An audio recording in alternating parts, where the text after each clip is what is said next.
Got a question for you. What's the likelihood of this tree, this young tree, surviving? Here it is, spring. What is it, like April 27th? Is that right? Wednesday. Anyhow, the irrigation's finally turning on in my neighborhood here.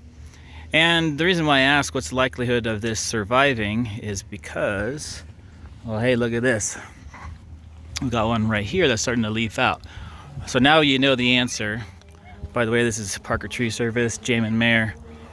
What I want to point out down here is mechanical damage to the lower trunk, the basal flare, root flare on the tree. It's not really defined as a root flare, but you can see it looks like a beaver just chewed all the way around this thing, right?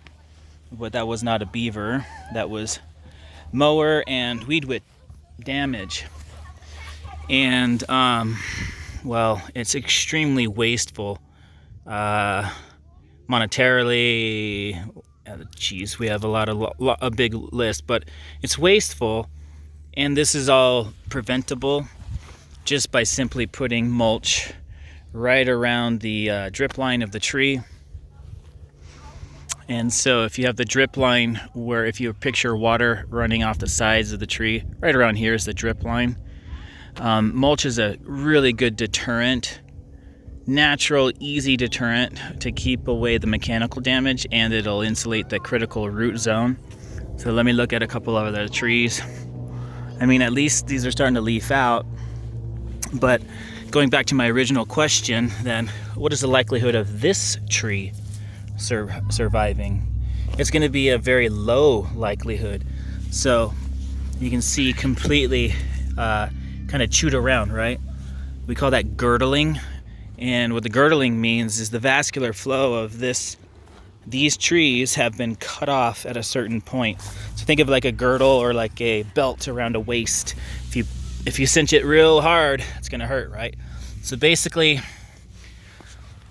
I've lived in this neighborhood only 1 year now, and I think it's about 100% of these trees will need to be replaced within 12 months from probably today.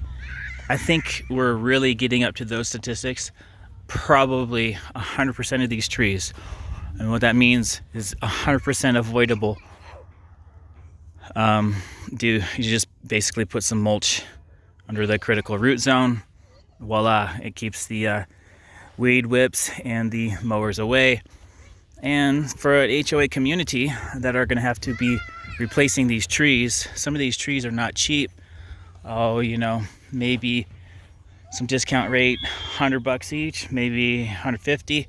But what if you have 100 of these in a community? Who's paying for that, right? Well, obviously the community is. Eventually the community is going to say, why are these trees dying, and what can we do to avoid it?